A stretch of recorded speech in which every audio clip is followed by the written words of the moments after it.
ایک دفعہ صحابہ بیٹھے تھے تو حضرت مولا علی شیر خدا بھی تشریف فرما تھے. تو حضور نے نا ایک سوال پوچھا.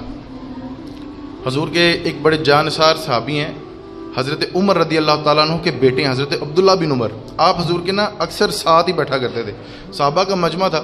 تو حضور نے ایک سوال پوچھا. حضور نے کہا, او میرے صحابہ بتاؤ وہ کون سا درخت ہے جس کی مثال مومن کی جیسی ہے؟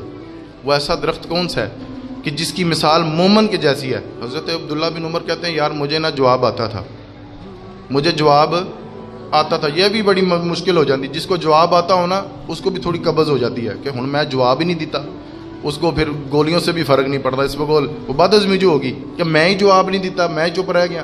لیکن حضرت عبداللہ بن عمر کہتے ہیں کہ مجھے جواب آتا تھا, لیکن میں کیسے گوارا کرتا. وہاں پہ حضرت مولا علی شیر خدا بھی بیٹھے تھے, وہ ان کو کیا پتہ نہیں تھا.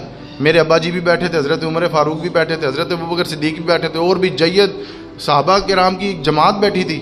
لیکن میں نا چپ رہا. کنز الایمان میں نا کچھ ایسے الفاظ بھی ملتے ہیں. حضور نے جب کہا نا, سب صحابہ کہنے لگے کہ حضور آپ ہی کو پتہ ہے. آپ نہیں پتہ سب کو تھا, لیکن ملحوظ خاطر ادب کو رکھا. کسی صحابی نے جواب نہیں دیا. کہنے لگے یا رسول اللہ, یا اللہ کو پتہ ہے یا آپ کو پتہ ہے. حضور فرمانے لگے, کھجور کا جو درخت ہے نا اس کی مثال ایسے ہے جیسے تمہاری, یعنی کہ مومن کی مثال. کھجور کے درخت کی مثال ایسے ہے جیسے مومن کی مثال ہے.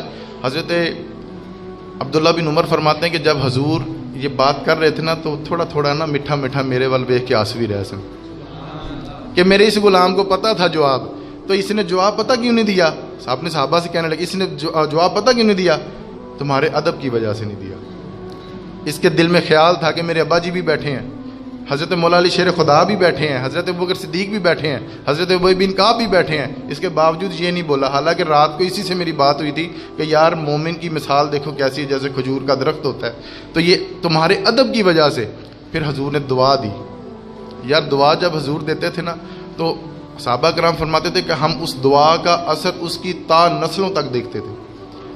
حضور نے پھر حضرت عبداللہ بن عمر کو دعا دی کہ یا اللہ پاک اس کو دنیا و آخرت کی خیریں عطا فرما.